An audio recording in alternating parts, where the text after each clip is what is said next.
போலீஸ்னால் கொம்பு முளைச்சிருச்சு, வக்கீல்னால் கொம்பு முளைச்சிருச்சு அப்படிலாம் ஒன்றும் கிடையாது. இவங்க 2 பேருமே நீதியின் 2 கண்கள், நேர்கோட்டில் பயணிக்கக்கூடியவர்கள். பிஎன்எஸ்எஸ் என்ன சொல்லுது, சட்டம் என்ன சொல்லுது, அதை நம்ம பார்க்கணும். அப்போ சட்டத்தின் வகையில் தான் வந்து 2 பேருமே செயல்படணும். இப்போ சமீபத்தில் பார்த்தோம், 2023 வந்து ஒரு வழக்கறிஞர் வந்து காவல் நிலையம் போகிறாப்புல, அந்த வழக்கறிஞர் வந்து காவல் அதிகாரிகள் தாக்கப்படுறாப்புல. அவர் வந்து நீதிமன்றத்துக்கு போகிறாரு.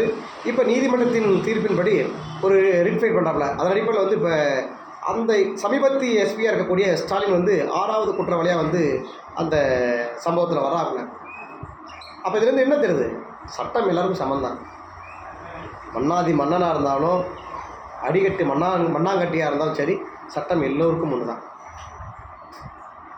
சட்டம் என்ன சொல்கிறதோ அதன் வழியில் நம்ம நடக்கணும். அதுதான் நம்மளுடைய கடமை.